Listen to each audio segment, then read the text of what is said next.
பாட்டில் வந்து இளையராஜா வந்து பாடியிருப்பார். அது இளையராஜா வந்து பாடல்லே அவரால் பாட முடியலையா, அது ஐயா இளையராஜா அவர்கள் அந்த பாட்டை பாட முடியலையா, என்னால் முடியலையா அந்த பாட்டு. ஒன்றை போல ஆத்தா என்ன பெத்து போட்டா, அடி என்ன பெத்த ஆத்தா கண்ணீரத்தான் பார்த்தா, சொல்லி சொல்லி யாராது சொன்னால் தூய தீராது. இது அந்தளவுக்கு என்னால் பாட முடியல. அவர் அருமையாக பாடியிருப்பார். அதில் அந்த பாவத்தை மட்டும் நான் எடுத்துக்கிறேன். எனக்கு சங்கீதம் தெரியாது. அதில் ஒரு சரணம் சொல்லுவார் பாருங்க. அந்த சரணம் வந்து அப்படியே பொத்துரும் நெஞ்ச. திட்டி திட்டி பேசினாலும் வட்டியில சோறு வைப்பா, ஒட்டி போன உடம்புனாலும் உசுர விட்டு பாச வைப்பா, தின்ன வாயில் திட்டினாலும் என்ன அவனொந்ததில்லை, கந்தல் துணி கட்டினாலும் கண்கசங்க பார்த்ததில்லை, பொண்ணை கேட்கும் வாயில் ஒரு சேலை கேட்டாத்தா, ஒரு நூலை கூட நானு உனக்கு வாங்கி தந்ததில்லை, அடியாத்தா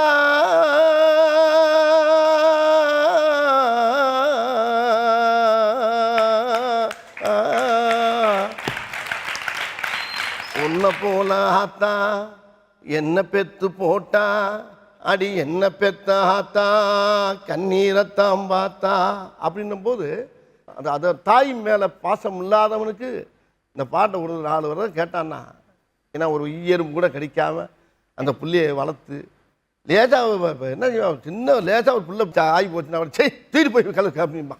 அந்த தாய் அவ்வளவும் பார்த்து அந்த புள்ளையை வளர்த்து ஆளாக்கி கொண்டு வந்து இந்த மாதிரி ஒரு இடத்துல குறைச்சிக்கான்னா அது எங்கள் அம்மாவுக்கு ரொம்ப பொறுமை.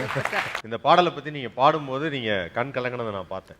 ஸோ அதில் வந்து அப்போனா உங்கள் அம்மாவுடைய ஒரு நினைவுகள் என்னைக்குமே மனசில் ஒன்று இருந்துகிட்டே இருக்கும். ஆமாம் ஆமாம். ஏதோ ஒரு நினைவு வந்து எங்களுக்காக வந்து பகிர்ந்து. அதாவது அம்மா அப்படின்னா நான் அம்மாவுக்கு நாங்கள் வந்து ஒரு 4, 6, 7 பிள்ளைங்க. நாங்கள் குறைஞ்ச வருமானம், அந்த வருமானத்தை வந்து வீட்டில் குடும்பத்தை நடத்த முடியாது. அதனால் வீட்டில் இருக்க சட்டி சருவத்தெல்லாம் கொண்டு அடகு வைக்கிறது எல்லாம் வச்சு பிள்ளைகளை காப்பாற்றுற காட்சியெல்லாம் இன்னும் மனசு விட்டு நீங்கலை. ஏன்னா அப்பா வேலைக்கு போனாலும் அப்பா ஒரு வருமானம் இல்லாட்டினா கூட தாய் பிள்ளையில பாசம் இருக்குல்ல, அது எங்கிட்ட நம்மளை காப்பாற்றிடும். அந்த அம்மா என்னதான் காப்பாற்றினா கூட அந்த தாய் பாசம் இருக்கு பாருங்க. உலகத்தில் தாயை தவிர எங்களுக்கு யாரையுமே தெரியாது. அந்த தாய் ஏதாவது படுக்கும்போது அம்மா பிடிச்சி கட்டி பிடிச்சிக்கிறது, அம்மா சேலையை பொத்தி படுத்துக்கிறது, எந்த துணியை பொத்தி படுத்தினா கூட அந்த சுகம் இருக்காது. அம்மா சேலையை பொத்தி படுக்கும்போது அந்த அம்மா பக்கத்துலேயே இருக்க மாதிரி இருக்கும். அந்த அம்மா புடவையில் ஒரு தாய் பாசம் இருக்கும். அந்த மாதிரி தாய் எங்களை வளர்த்து ஆளாக்குனதெல்லாம் இன்னும் கண்ணை விட்டு நீங்கள் எங்களுக்கு.